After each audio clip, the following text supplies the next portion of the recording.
Okay, welcome back. We're going to read those shoes for the second time this week. This time when we read the story, we are going to make sure that we're following along with Mrs. Mogul, that our eyes are on the screen listening to and reading along with the story.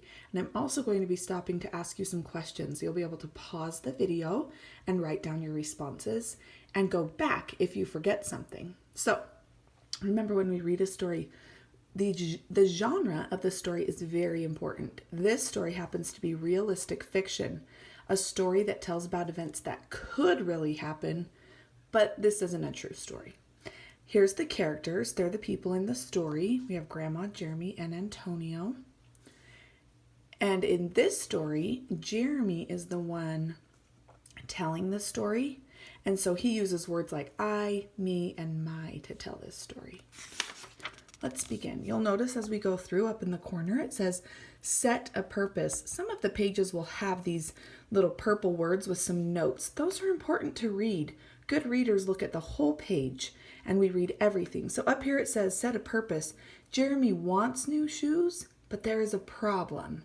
Find out what it is. Now, you might remember from our last time reading this story that Jeremy wants new shoes, but maybe you don't remember the problem. And maybe you do. I'm going to read along. We're going to stop and write in our journal as we go, but listen up. I have dreams about those shoes, black high tops. Ooh, notice the word high tops. It's bolded. Many times when words in our text are bolded, then there's going to be some notes maybe down at the bottom. So down here you'll notice it says in other words. So high tops. And then it will tell you what high tops are. They're sports shoes, like maybe basketball shoes or soccer shoes. They're good supporting shoes. I have dreams about shoes, black high tops, 2 white stripes. Grandma, I want them. There you see it. He wants those shoes. And what does Grandma say? There's no room for want around here, Grandma says. What you need are new boots for winter. Pause the story right here. Jeremy wants new shoes, but there's a problem. Can you identify one of the problems? Pause, and then we'll begin again. Brandon T comes to school in those shoes. He says he's the fastest runner now, not me. I was always the fastest runner before those shoes came along. Oh, notice we have bold words again. Where am I going to find those bold words? Down here at the bottom. In other words, those shoes came along means that Brandon T got those shoes. And if you notice in the picture, there's Brandon T and he has the shoes. Look at poor Jeremy. Doesn't he look like, oh, so sad. Next, Alan Jacoby and Terrence each get a pair. There's our bold words. Each get a pair. They get the same shoes. Notice in the picture, all of these kids that have those shoes that Jeremy wants. Look at Jeremy's poor face. I'm going to go in so you can see his face. Have you ever wanted something that somebody else has had before? Turning the page. I'm going to scan. Is there anything in the corner? Ooh, here's some words I'm going to have to pay attention to. And then down here it says before we move on. So we'll want to answer those questions. Good readers, answer the questions. Then, one day, in the middle of kickball, one of my shoes comes apart. Can you identify where I would find what comes apart means? If you pointed right here, you are right. Comes apart means it tears. So one of his shoes tore, right? Looks like you could use a new pair, Jeremy, Mr. Alfrey, the guidance counselor, says. Guidance counselor's bolded. Down here. Adults who help students solve problems. Oh, does Jeremy have a problem? Remember, in the plot, there's always a problem and a solution. Back to our reading. He gives me a pair of shoes with a cartoon animal on it. When I come back to the classroom, the only kid not laughing is Antonio Parker. Can you identify Antonio Parker in that picture? Right? He's right here. He's not laughing. At home, Grandma says, "How kind of Mr. Alfrey." I nod and turn my back. Right here, turn my back means to turn away. I'm not going to cry about any dumb shoes. Then the page has this purple words, before you move on. Clarify. That means gain more understanding. Why can't Jeremy get the shoes he wants? Pause the video and answer the question. Why can't Jeremy get the new shoes he wants? Okay, question number 2. Character's motive. This is the question. Why does Jeremy want the black high tops? Ooh, that's a great question. Why does Jeremy want the black high tops? Pause the video, answer the question.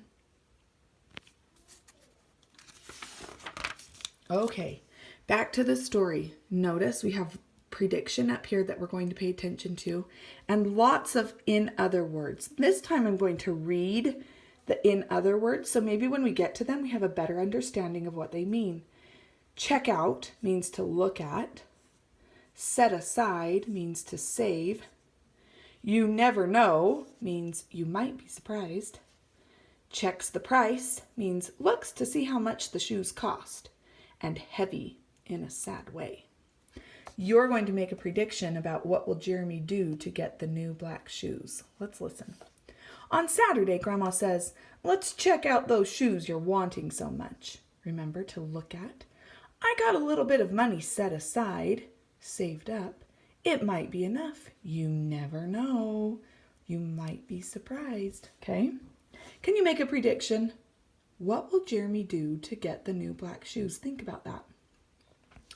At the shoe store, Grandma turns those shoes over. She checks the price, right? She looks to see how much they cost. When she sees it, she sits down heavy. Think in your mind, why does she sit down heavy? Heavy means in a sad way. Maybe they wrote it down wrong, I say. Grandma shakes her head.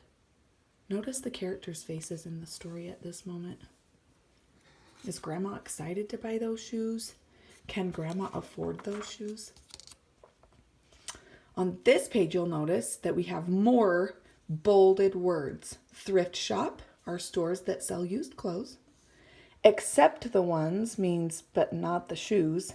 And in sight means anywhere. So let's pay attention. Then I remember the thrift shops. Remember, stores that sell used clothes. We ride the bus to the first one. There's every kind of shoe, except the ones I want. We ride the bus to the second thrift shop.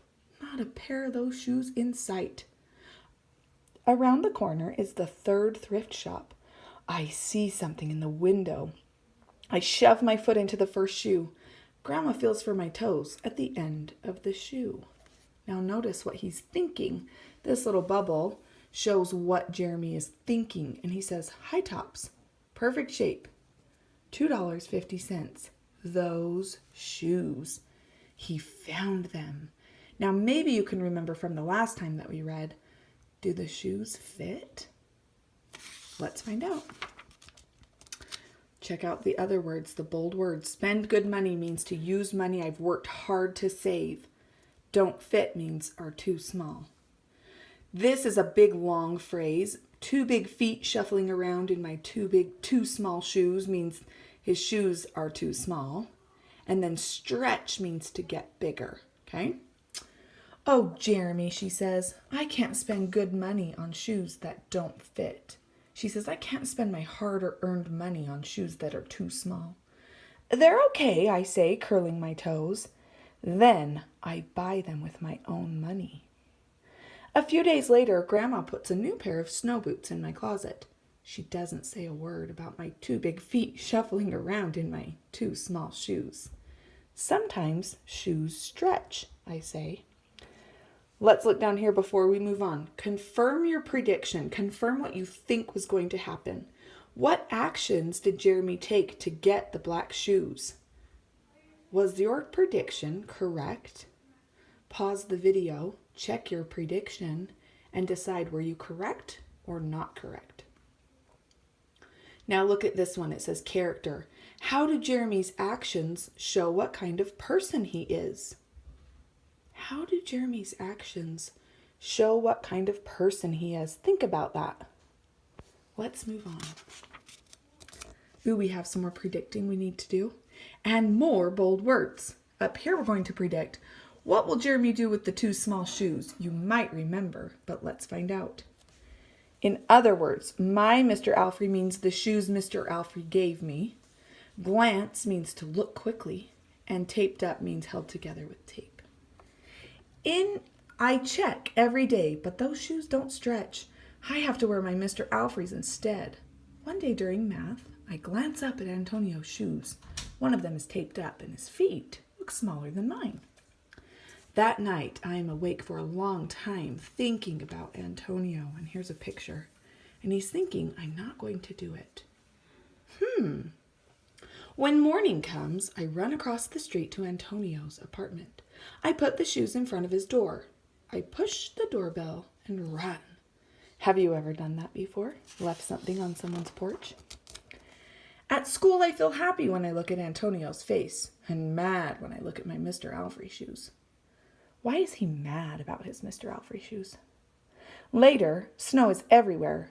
Then I remember what I have in my backpack. New black boots. Standing in line to go to recess, Antonio leans forward.